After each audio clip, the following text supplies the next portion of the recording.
Aujourd'hui, on parle de l'actu hebdo numéro 7. Allez hop, c'est parti.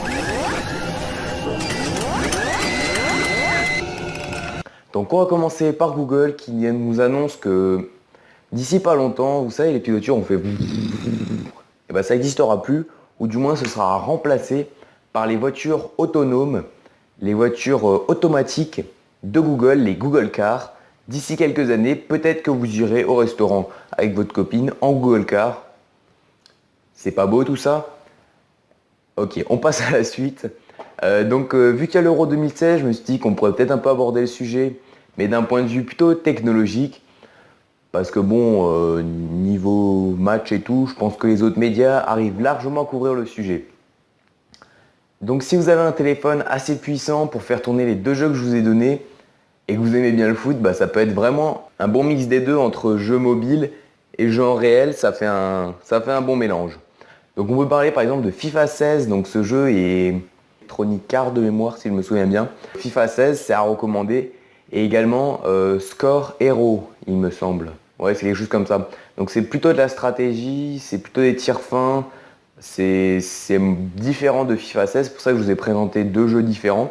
Parce qu'il y en a beaucoup qui se ressemblent, mais FIFA 16 et Score Hero sont assez différents. Donc si vous aimez bien le foot sur téléphone, bah, ça peut être sympa. Et si vous aimez, je pense que vous devez déjà connaître Score Hero, mais je le fais découvrir aux autres parce que sinon c'est pas drôle quoi. On parle de la 4G parce que je sais que vous adorez la 4G, tout le monde n'en a pas. Et si vous allez regarder un match de foot de l'Euro, je peux vous dire que la 4G, vous allez en avoir. Je ne sais pas si vous avez déjà regardé un match il y a quelques années dans un stade, le réseau c'était genre un peu inexistant en fait, parce qu'il y avait trois pauvres antennes qui couvraient le stade, avec 20 000 personnes dedans, 20 000 personnes sur trois antennes, c'est juste impossible et il y a des saturations de ouf. Il n'y a plus de réseau quoi. La 3G 4G, vous oubliez, si vous arrivez à envoyer un SMS, c'est déjà pas mal. Donc il y a eu un partenariat qui s'est fait par rapport à l'Euro 2016 avec les opérateurs français, donc les quatre opérateurs, Orange, Free, Bouygues Telecom et SFR. Et donc les quatre se sont engagés à couvrir les stades en mutualisant leurs antennes, les 10 stades en 4G.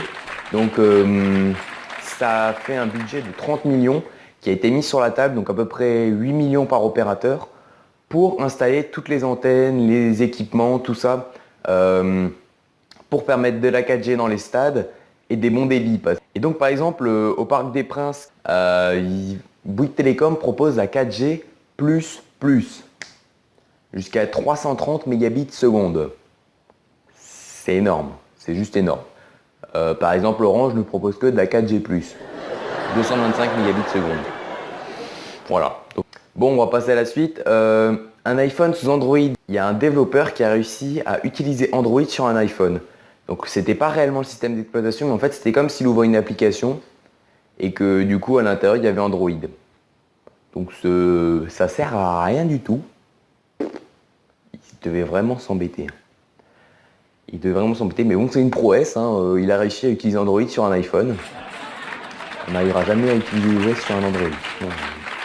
Vu comme c'est fermé, c'est juste impossible.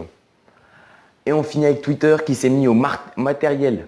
Wow, qui s'est mis au matériel design, donc il a changé de look. Donc ça se rapproche un peu de ce que fait Google sur YouTube ou ce genre de choses. Des icônes plus ronds, des transitions différentes, voilà. Change de look, ils n'ont pas changé de logo. D'ailleurs, si vous n'avez pas encore vu ma vidéo sur Instagram, n'hésitez pas à aller la regarder. Donc voilà, donc j'espère que cette vidéo vous a plu. N'hésitez pas à vous abonner, à liker, à partager cette vidéo à tous vos amis. Je compte sur vous. Et puis d'ici là, prenez soin de vous et à la prochaine. Ciao, ciao!